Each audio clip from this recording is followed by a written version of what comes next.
শুভ সন্ধ্যা সবাইকে। সবাই কেমন আছেন? চলে এসেছি একটা সন্ধ্যার ভিডিও নিয়ে।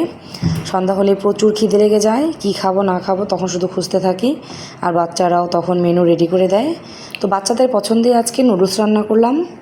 তো নুডলস শুধু বাচ্চারাই বা কেন খাবে, আমার তো আরও বড় দুইটা বাচ্চা আছে, মানে আমার শ্বশুর আর শাশুড়ি, তারা দুজনেও নুডলস বর্তমানে খুব পছন্দ করে, আর আমিও ভীষণ পছন্দ করি, কিন্তু আমি গ্যাসের সমস্যার জন্য একটু অ্যাভয়েড করার চেষ্টা করি। তো এই যে সবার জন্য নুডলস বানিয়ে নিয়েছি, আমি, আমার শ্বশুর শাশুড়ি, আমার দুই সন্তান, আর আমার হাজব্যান্ডও বাসায় ছিল তখন। তো সবার জন্য নুডলস বানালাম। নুডলস খাওয়ার পরে তারপরে বানালাম সুন্দর করে রং চা, আর সবাই রং চাটা খেলো। বাচ্চারা আমাদের দেখা দেখি চা খাওয়া শিখে গেছে, তারাও চা খেতে ভীষণ পছন্দ করে। অবশ্য তাদেরকে আগে দুধ খাইয়ে নিয়েছি বিকেলবেলা। তো এই যে 4 কাপ চাও করে নিয়েছি। ওই যে ছোট্ট যে গ্লাসে চা, ওইটা আমার রাজ্যব্রতর জন্য, কারণ সেও বায়না ধরে চা খাবে, তো তার জন্য আলাদা করে নিয়ে নিয়েছি। তো আপনাদের সন্ধ্যাটা কেমন কাটে অবশ্যই আমাকে কমেন্ট বক্সে জানাতে পারেন।